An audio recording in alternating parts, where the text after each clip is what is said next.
성경 한 구절 여기 잘 보이실까 모르겠어요. 창세기 3장 4절 5절 뱀이 여자에게 이르되 너희가 결코 죽지 아니하리라. 너희가 그것을 먹는 날에는 눈이 밝아져 하나님과 같이 되어 선악을 알 줄 하나님이 아심이니라. 오늘은 이 눈이 밝아지는 것에 대해서 말씀을 드리도록 하겠습니다.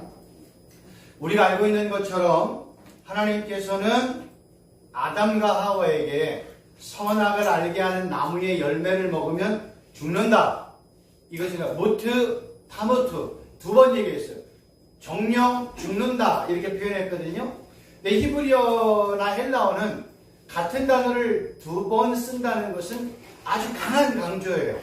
한글로는 정령 죽는다라는 뜻이지만 원래 히브리어의 단어는 뭐예요? 죽는다라는 뜻이에요.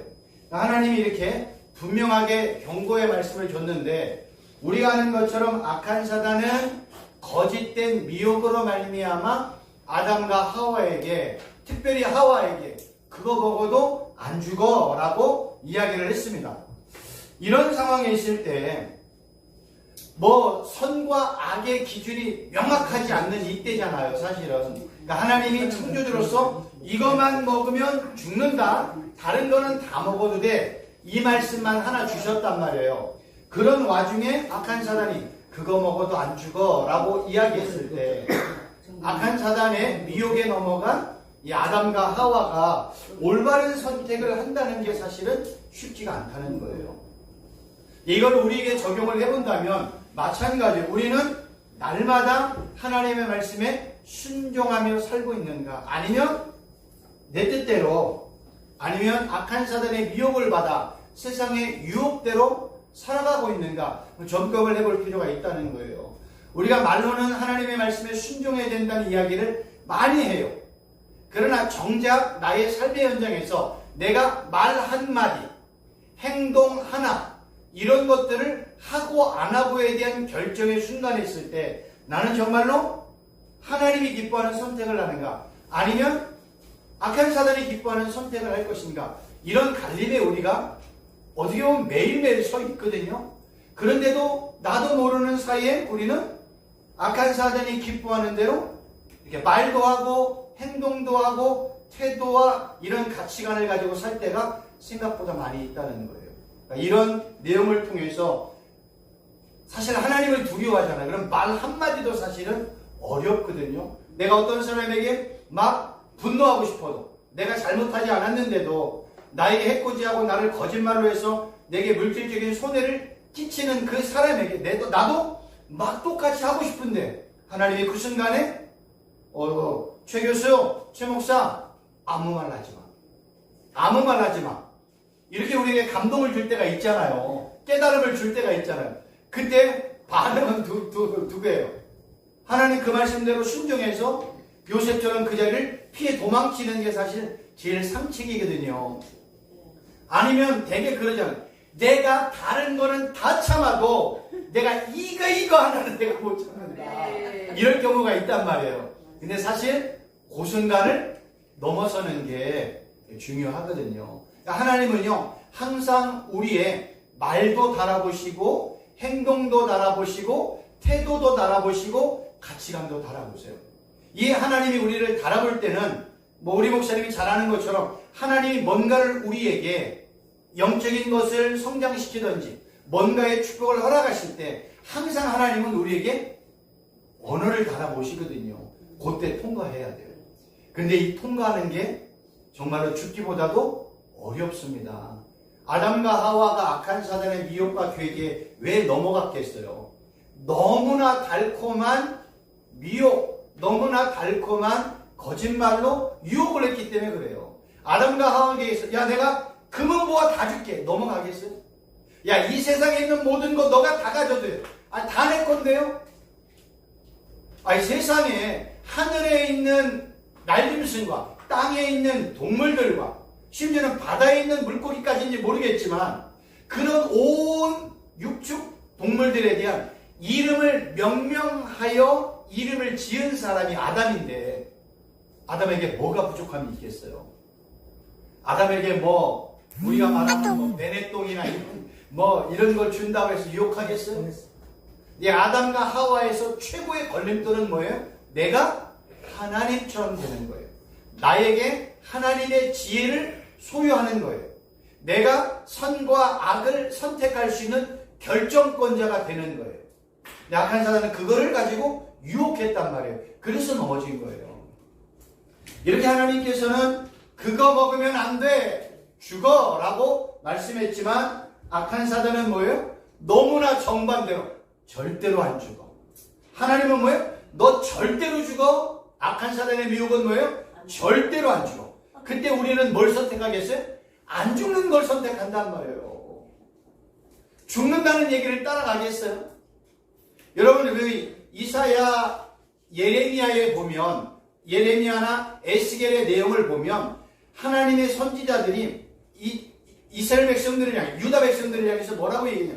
너희들 하나님의 말씀에 불순종하며 이방 신상을 섬기며 하나님을 떠나면 너희들 멸망당해 예루살렘이 피폐하게 될 거야. 이게 하나님의 선지자들의 명령이었잖아요. 경고였잖아요. 근데 거짓 선지자들은 뭐예요? 무슨 소리야? 내가 어제 하나님 앞에 기도했더니 하나님이 내게 계시를 줬어. 환상을 줬어. 절대로 안 망한대. 바벨론에 안 망한대. 예루살렘 절대로 무너지지 않는데. 그럼 뭐 믿고 싶겠어요?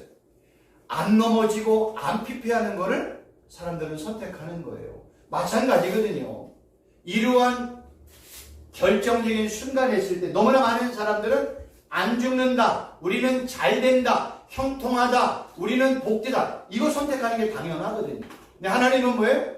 그러면 죽어, 그러면 예루살렘 멸망해, 그럼 너희들 바벨론의 포로로 잡혀갈 거야, 이렇게 얘기한단 말이에요.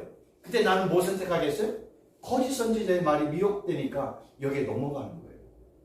이거를 창세기에 있는 3장의 말씀을 통해서 하나님의 말씀은 시작이 되었단 말이에요. 이스라엘 역사를 보세요. 다 이 얘기예요.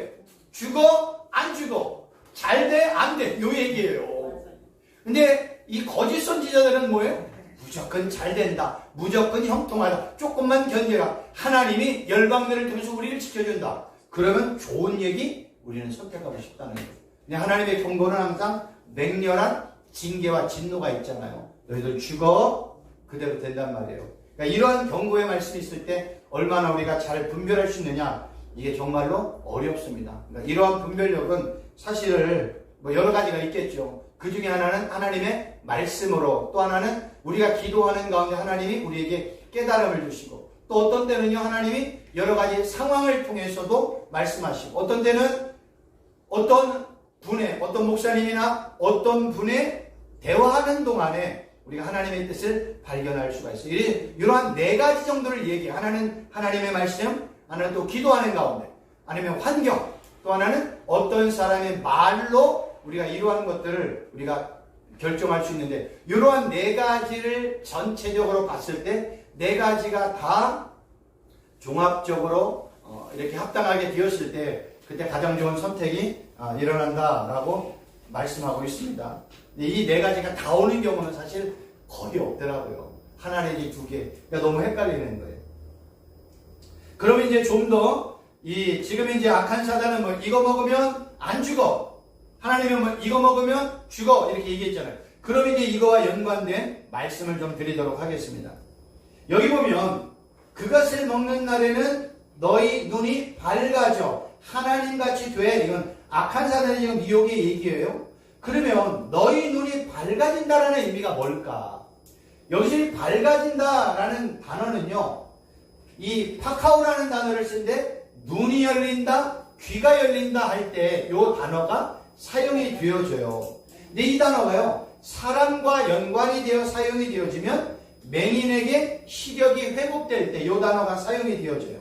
또 하나는요, 인간의 눈에 보이지 않는 어떤 것들을 볼 때, 그러니까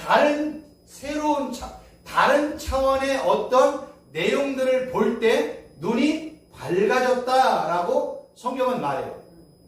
그러면 이 아담과 하와가 선악을 알게 하는 나무의 열매를 먹을 때 악한 사단의 미혹대로 눈이 밝아진다라는 뜻은 뭐냐면, 자신의 지금 이 영적인 현존, 쉽게 얘기하면 1차적인 의미는 자신의 육체적인 벌거벗음을 내가 이게 벌거벗었다라는 것을 깨닫는 게 1번이고요. 또 하나는 내가 하나님 앞에서 완전히 영적으로 벌거벗었다라는 뜻이에요. 그 얘기는 다른 의미로 뭐냐면 내가 죄인임을 깨달았다는 거. 이게 1번이고. 또 하나는요. 나의 수치와 부끄러움을 내가 발견하게 되었다는 거예요. 그러니까 악한 사단이 말한 내용을 보면 얼토당토한 얘기는 한 게 아니에요. 밝아지긴 밝아졌어. 뭐예요? 내가 벗었네. 첫째. 두 번째. 내가 죄인이네. 이 일로 말미암아 나에게 수치와 부끄러움이 찾아왔네.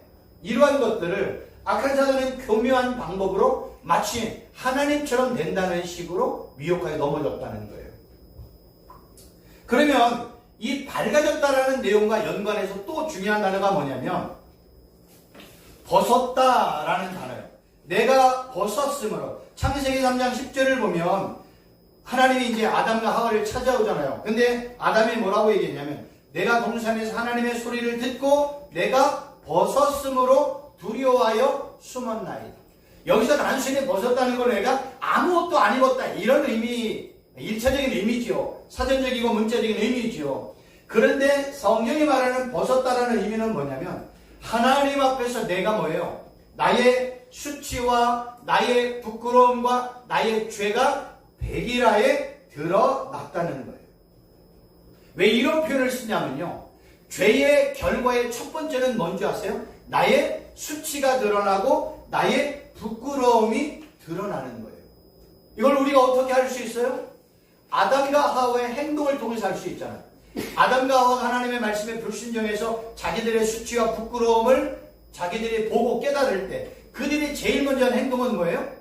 무화과 나무의 잎을 가지고 자기를 가리기 시작했잖아요. 자기를 가렸다는 건 뭐예요? 나의 수치를 가리기 시작했다는 거예요. 다음 시간에 이제 제가 치마에 대한 내용을 하지만 성경이 말하는 무화과 나뭇잎에 옷을 입었다는 것은 우리처럼 이렇게 옷을 입었다는 게 아니에요. 무화과 나뭇잎으로 띠를 띄었다고 얘기하는데 이건 뭐냐면 그냥 우리처럼 치마 입고 뭐 옷 입고 이런 의미가 아니에요. 성경이 말하는 이러한 무화과 나뭇잎으로 옷을 입었다는 건 그냥 띠 하나만 둘렀다는 거예요. 띠 하나. 그러니까 성경의 단어가 옷이라는 표현이 아니라 띠예요. 띠. 여기서 제가 띠라는 건 뭐예요? 혁띠를 얘기하잖아요. 혁띠. 이 혁띠 하나 메고 있는 거예요.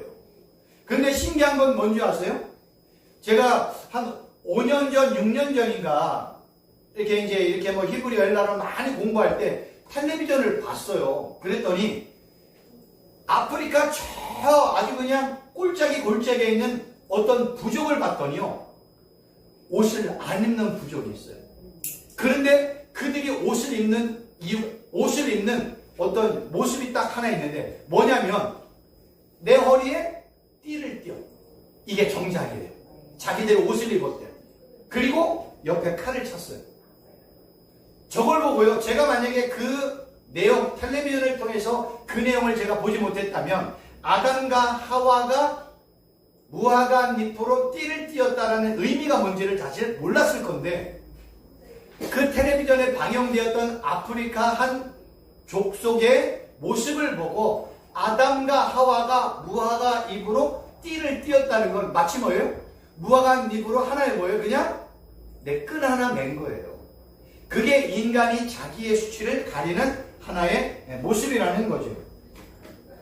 이러한 내용이 여기만 있는 게 아니라 에스겔서에 보면 비슷한 내용이 나와 있어요. 똑같은 단어가 사용이 되었는데 여기 보면 내가 크게 자라고 내 머리털이 자랐으나 내가 여전히 벌거벗은 알몸이더라. 8절 내가 내 곁으로 지나가 보니 내 때가 사랑을 할 만한 때라. 내 옷으로 너를 덮어 벌거벗은 것을 가리고 내게 맹세하고 언약하여 너를 내게 속하게 하였느니라. 주 여호와의 말씀이다.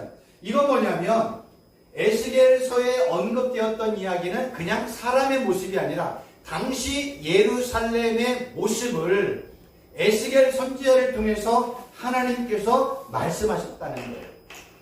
여기서 이 예루살렘이 벌거벗었다라는 뜻은 바로 뭐냐면, 첫째는요, 예루살렘이 물질적인 빈곤을 얻었다는 게 첫 번째 뜻이고요. 두 번째로는요, 도덕적인 면이나 영적인 면에 있어서 자기들의 치부, 자기들의 수치, 자기들의 부끄러움이 드러날 때 벌거벗었다라는 단어를 사용하고 있다는 거예요. 그냥 단순히 벌거벗었다는 건 옷 하나 안 입었다, 이런 의미가 아니라는 거예요.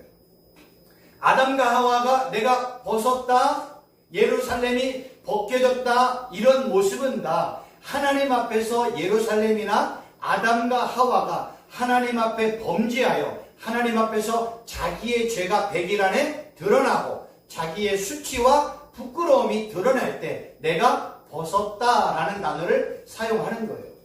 그럼 하나님의 은혜는 뭐예요? 덮어주는 거란 말이에요. 치유하고. 그래서 이제 나중에 하나님이 뭘 만들어주세요? 아담과 하와에게 가지고 입혀주잖아요. 그런 입혀준다는 단어도 뜻을 보면 나중에 기가 막힌 내용들이 그 안에 포함돼요. 그냥 가지고 양의 옷을 만들어서 너 이거 입어라, 이런 의미가 아니거든요.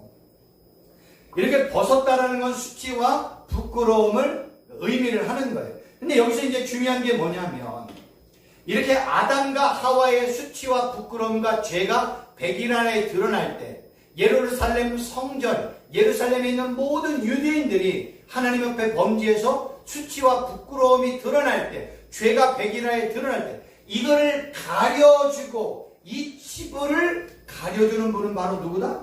성경은요, 여호와 하나님을 얘기하고 싶은 거예요. 성경은 바로 이 얘기하고 싶은 거예요. 아담과 하와를 덮을 수 있는 분은 누구야? 만군의 여호와 하나님. 아담의 수치, 하와의 부끄러움을 덮을 수 있는 분은 누구야? 만군의 여호와 하나님. 예루살렘의 수치와 부끄러움을 온전히 회복하고 치유하고 덮을 수 있는 분은 누구야? 만군의 여호와 하나님. 성경은 지금 그 얘기하고 싶은 거예요. 그래서 인간이 자기의 수치와 부끄러움을 가릴 수 있는 최선의 방법은 뭐예요? 띠 하나뿐이 못한 거예요. 띠 하나. 띠 하나. 그런데 하나님이 아담과 하와의 치부를 갖춰줄 때는 뭐 해줬어요? 긴 옷을 해준 거예요. 여기서부터 저 다리에 이르기까지 긴 옷 해준 거예요. 그러니까 인간이 자기의 수치와 부끄러움을 해결할 때는 뭐예요?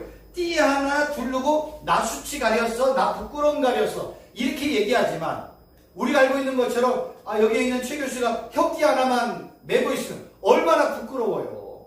자기 죄가 다 드러나잖아요. 그러니까 인간이 이렇게 자기의 죄를 덮을 수가 없고 해결할 수가 없음을 무화과나무 잎과 가죽옷을 통해서도 설명하고 있다는 거예요. 결국 이러한 모든 것들을 우리에게 해주시는 분은 만군의 여호와 하나님뿐이 없다는 겁니다. 그래서 성경은요, 하나님의 말씀에 불순종하면 뭐가 따라와요? 수치와 부끄러움이 따라오는 거예요. 그러니까 하나님의 말씀에 순종하면 뭐예요? 하나님의 수치와 부끄러움을 가려주세요. 그리고 하나님의 은혜 가운데, 하나님의 축복과 하나님의 은혜 가운데 살 수 있음을 성경은 창세기부터 요한계시록에까지 끊임없이 이야기하고 있는 내용입니다. 우리가 악한 사단과 그의 졸개들이 아담과 하와뿐만 아니라 우리를 계속해서 유혹하고 있는 내용 중에 하나가 뭐냐면 이거예요. 아담과 하와에게는 여호와 하나님같이 되게 하여. 이게 아담과 하와의 최고의 미혹이요 유혹에 넘어가는 유혹거리였단 말이에요. 그런데 성경은 아담과 하와에게 뭘 얘기해요? 너 하나님처럼 되면 안 돼. 너는 뭐의 자리에 있어야 돼? 피조물의 자리에 있어야 돼. 너는 너의 처음 자리에 있어야 돼. 요 얘기하고 싶은 거예요. 아담은 우리를 어디까지 끌고 올라가요? 하늘 끝까지 끌고 올라가요. 근데 하나님은 뭐예요? 너는 어디에 존재해? 땅의 존재야. 너는 땅의 존재야. 너는 진흙으로 만들어진 존재야. 너는 피조물이야. 너의 처음 자리를 깨달아. 이거를요, 계속해서 하나님이 우리에게 말씀하고 있는 거예요. 이런 내용들을 우리가 어디서 알고 있어요? 저기 계명성이라는 우리가 알고 있죠. 이사야 14장 12절 15절에 보면 너 아침의 아들, 여기 보일까 모르겠어요. 아침의 아들 계명성이여 어찌 그리 하늘에서 떨어졌으며 너 열국을 엎은 자여 어찌 그리 땅에 찍혔는고. 이 아침의 아들 계명성은 우리가 악한 사단을 비유하여 설명을 하잖아요. 근데 이거는 처음에 누구를 얘기했냐면요. 바벨론 왕을 풍자한 내용이었어요.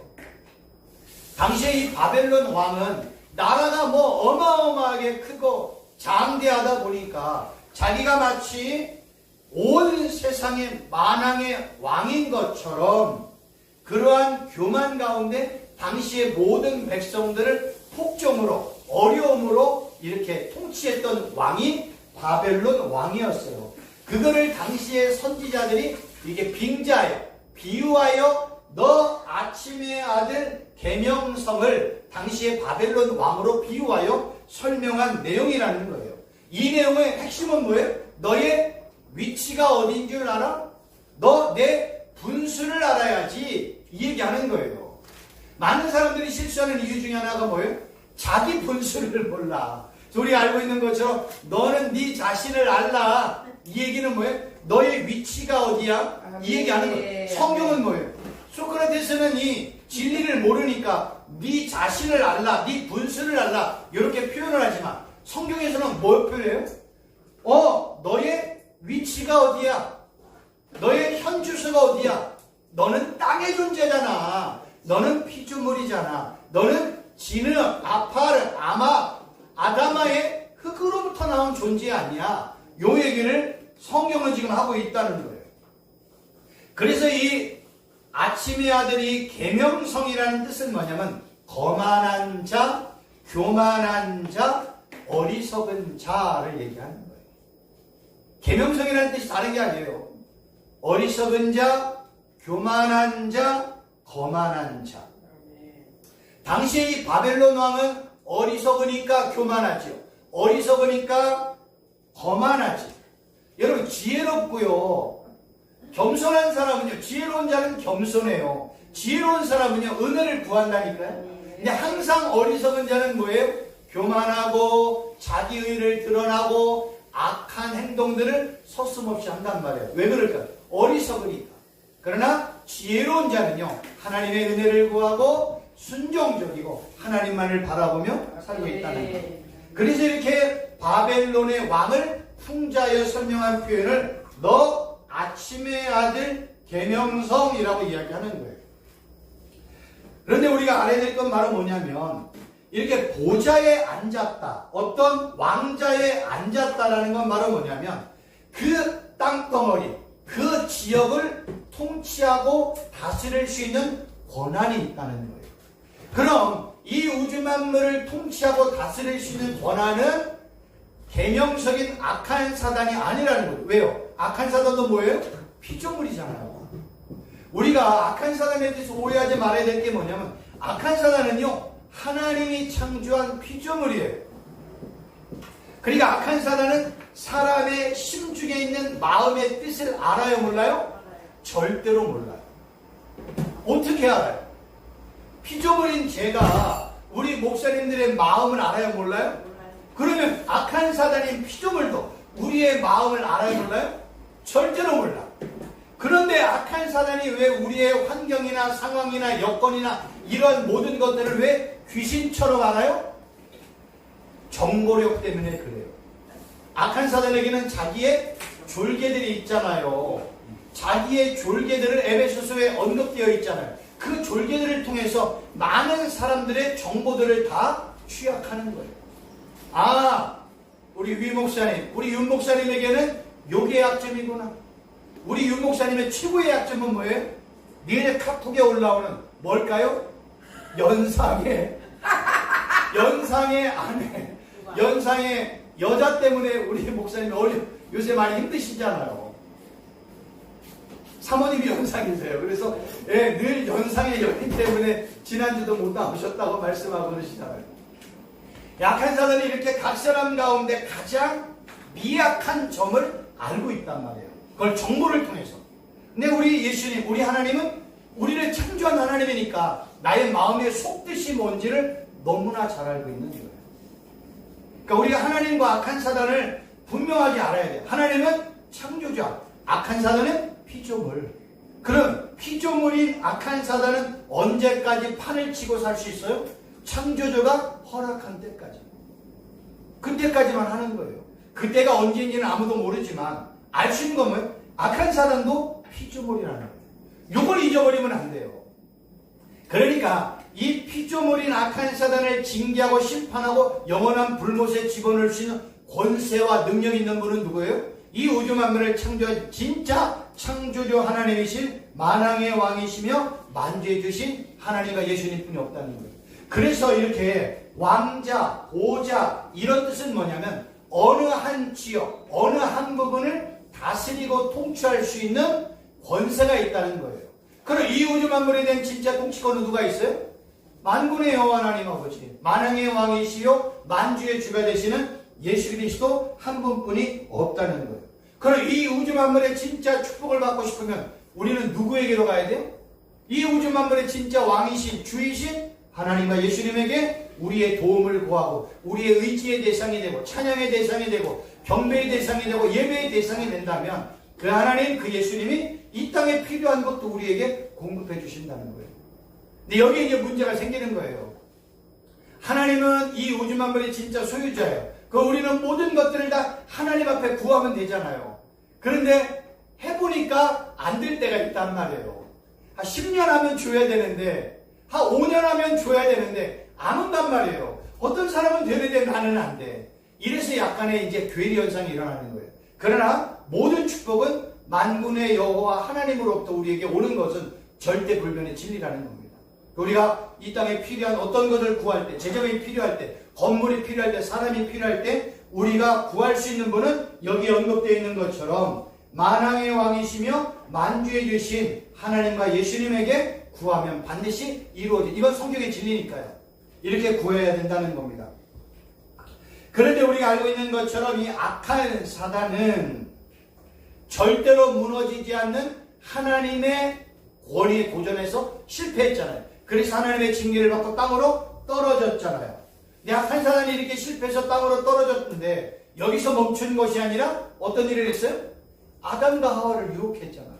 그리고 하나님 앞에 범죄하게 했잖아요. 그리고 악한 사단은 지금도 많은 사람들의 마음을 미혹하여 넘어지게 하고 있고 그 싸움에서 승리하고 있다는 거예요. 여러분, 악한 사단은요, 나의 약점을 너무나 잘 알고 있어요. 제가 예전에 테니스를 좋아해가지고 이렇게 테니스 이렇게 시합 나가기 전에 여러 동호회에 나가서 테니스를 쳤거든요. 근데 저는 이제 오른쪽에 서고 저와 같은 편인 목사님은 왼쪽에 섰는데 왼쪽에서 저쪽 상대방의 백으로 너무나 길게 좋은 공을 너무 많이 보내요. 그리고 이제 게임하다가 한 게임 끝나고 이제 쉬고 음료수를 먹을 때 상대편에 있는 목사님이 그런 거예요. 아니 목사님, 왜 맨날 어려운 쪽으로만 공 줘요? 시합에서 이기려면 남이 잘 받는 쪽을 줘야 돼요? 남이 못 받는 쪽을 줘야 돼요? 남이 못 받는 쪽을 주는 게 당연하잖아요. 근데 상대방에 있는 목사님이 자기가 받기 어려우니까 왜 목사님 맨날 어려운 쪽으로만 공을 주냐? 제가 그 얘기를 듣고요. 야, 저 목사님 진짜 지혜로운 분인가? 아니면 너무 순수한가? 우리가 악한 사단이 저의 가장 약한 약점이 예를 들어 돈이에요. 그럼 돈으로 저를 계속 공격해. 근데 제가 악한 사단, 야 악한 사단아, 너는 왜 맨날 돈으로만 공격해? 나는 다른 걸로 공격해. 잘 막을 수 있지. 말할 수 있어요? 없어요? 이건 바보 아니고는 이거 말할 수 없는 거예요. 악한 사단은요, 나의 약점만 잡고 물건으로 언제까지? 내가 죽을 때까지. 그래서 악한 사단의 관계가 악하다고 얘기하는 거예요. 악한 사단은 내가 죽을 때까지 공격해요. 조그만 숨이 붙어 있잖아요. 죽을 때까지 공격을 해요. 그래서 악한 사단이 악한 거예요. 왜? 우리를 항상 멸망으로, 심판으로 이끌어가는 게 악한 사단의 목적이거든요. 그래서 우리는 이렇게 마귀와의 영적 싸움에서 승리할 때 다시 처음의 질문으로 돌아가는 거예요. 나는 오늘도 하나님의 뜻대로 살 것인가? 하나님의 통치를 온전히 받아들일 것인가? 아니면 내 마음대로, 내 뜻대로, 내가 하고 싶은 대로 살 것인가? 왜 이게 어려운지 아세요? 쉬운지 아세요? 세상은 지금 다 누구 뜻대로 살라고 하세요? 내 뜻대로 살라고 해요. 야, 네가 하고 싶은 대로 해. 하고 싶은 거 못하면 뭐나? 병나. 하고 싶은 건 마음대로 해. 세상은 우리에게 이렇게 지금 텔레비전이나 여러 가지 매스컴을 통해서 우리에게 이렇게 유혹을 해. 근데 성경은 뭐라 그래? 네 뜻대로 하면 안 돼. 네 뜻이 어디 있어? 하나님의 뜻이지. 똑같잖아요. 너 이거 먹으면 죽어. 악한 사단과 세상은 뭐예요? 안 죽어. 성경은 뭐, 너 하나님의 뜻대로 살아야 돼? 세상은 뭐라 그래? 아니야, 무슨 하나님의 뜻이 어디 있어? 네가 하고 싶은 대로 해. 네 마음대로 해. 네가 결정하는 대로 그 길을 가. 야, 네 인생이잖아. 이게 어렵다는 거예요. 말로는 하나님의 뜻대로 순종하겠다고 얘기하지만 이런 삶의 현장에서 결정의 순간에 우리에게 딱 양단간의 결정을 선택하라고 할 때 우리는 너무나 선택하기가 정말로 어렵습니다. 그런데 답은 있어요. 하나님의 뜻에 순종하면 거기는 살 길이요. 악한 사단과 그의 졸개들의 미혹과 유혹을 받아 세상의 흐름대로 따라가면 거기는 사망의 길이에요. 생명의 길이냐 사망의 길이냐 살 길이냐 죽을 길이냐 분명하다는 거예요. 그래서 하나님은 아담과 하와에게 너의 살 길이 뭔지 알아? 이거 먹으면 죽어. 그러니까 먹지 않아 살아. 악한 사단은 뭐예요? 죽는 것 뻔히 알고 있어. 근데 너 먹어. 너 영원히 죽지 않을 거야. 여러분 이 싸움이 창세기 1장, 2장, 3장에서부터 언급되었다니까요. 그러면 창세기 아담과 하와에서부터 언급되었다. 지금의 이 싸움은 어때요? 너무나 많이 팽배하게 되어 있다는 거예요. 모든 삶의 현장에서 다 이 결정을 해야 될 때, 이 결정을 할 때 우리가 얼마나 지혜로운 결정을 해야 될까? 지혜로운 결정을 해야 될까? 결코 쉽지 않다는 거예요. 그러니 우리가 이거를 할 수 있는 진짜 비결은 진짜 예수님과 성령 하나님과 여호와 하나님과의 친밀한 교제뿐이 없어요. 하나님과 예수님과 성령 하나님과의 친밀한 교제는 다른 것 없어요. 삼일체 하나님의 이름을 자주 부르면 돼요. 제가 요새 성경을 다시 하나를 새롭게 구입을 했어요. 새롭게 구입을 한 거는 예전에 읽었던 책에는 많은 언더라인 찍고 막 너무나 많은 횟수를 읽었기 때문에 다시 새로운 마음으로 성경책 하나 새 거를 사가지고 제가 지금 읽고 있거든요. 근데 읽고 있는데 뭐를 제가 지금 이제 언더라인을 보냐면 여호와의 이름으로 여호와의 이름께 부르짖는다. 이거는 다 뭐예요? 여호와의 이름 앞에 찬양과 영광을 돌린다. 이거는 바로 뭐냐면 우리가 하나님에 대한 존재를 알 수 있는 가장 유일한 방법은 뭔지 아세요? 하나님의 이름뿐이 몰라요. 구약 성경에서 하나님을 알 수 있는 유일한 방법은요, 하나님의 이름 외에는 없어요. 왜 이름 외에는 없어요? 구약 성경에 하나님은 뭘로 역사하세요? 영이잖아요. 영이신 하나님을 우리가 아는 방법이 어디 있어요? 영은 보이지가 않는데, 만질 수도 없는데, 냄새 맡을 수도 없는데, 그러한 하나님을 하나님이 뭘 통해서 계시하셨어요? 자기 이름을 통해서 계시하는 거예요. 그래서 구약 성경에서 제일 중요한 건 뭐예요? 여호와의 이름을 부르는 거예요. 그래서 여호와의 이름을 망령되이 부르는 자를 죄 없다 하지 않겠다. 그 큰 죄야 라고 하나님이 경고한 거예요. 왜냐하면 하나님은 자신의 이름을 통해서 자신이 어떤 분인지를, 어떠한 하나님인지를 너무나 많이 우리에게 알려주었어요. 그렇기 때문에 우리는 하나님의 이름을 자주 부르고 고백하면 고백할수록 우리는 하나님의 이름을 부르면서 하나님 앞에 찬양과 영광을 올려드릴 수 있다는 거예요. 지금도 마찬가지예요. 우리는 너무나 삼일체 하나님의 이름을 너무나 안 불러요. 우리는 유대인이 아니기 때문에 우리는 언제든지 삼일체 하나님의 이름을 마음대로 부를 수 있어요. 근데 마음대로 부를 수 있는 여건과 환경이 있음에도 불구하고 안 불러요. 진짜 하나님의 친밀한 먼저서요, 삼일체 하나님의 이름을 부르는 거예요. 예수님, 성령 하나님, 여호와 하나님 아버지 이름을 부르는 거예요. 그리고 도움을 구할 때 뭐예요? 예수님, 이 건물 우리 교회에게 주세요. 예수님, 이 신학교 건물 우리에게 주세요. 예수님, 우리 성도들을 책임져 주세요. 하나님 아버지, 우리의 가정을 축복해 주세요. 다 뭘 부르요? 호칭을 부른다니까, 이름을 부른다니까요. 우리는 너무나 이름을 안 불러요. 이제는 이름을 자주 불러야 돼요. 그래야 하나님과 예수님과 성령 하나님과의 친밀한 교제가 형성이 되어지고 친밀한 가운데 살면 살수록 옳은 것과 그른 것, 살 길과 죽을 길, 사망의 길과 생명의 길을요 분별할 수 있는 분별 능력이 커지는 거예요. 강해지는 거예요. 우리는 이 악한 사람과 그의 졸개들의 미혹과 괴계에 아담과 하와가 넘어졌어요. 하나님의 첫 번째 피조물인 아담과 하와가 넘어졌어요. 그렇다면 이후에 모든 피조물들은 뭐예요? 다 넘어질 수 있다는 전제가 돼요.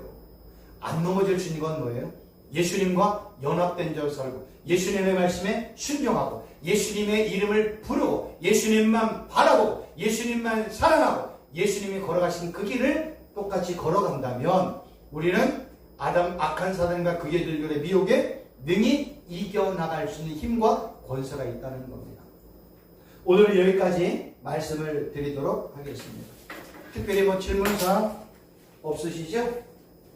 기도하고 마치도록 하겠습니다. 하나님 아버지, 아담과 하와는 처음 자리, 피조물의 자리를 잊었습니다.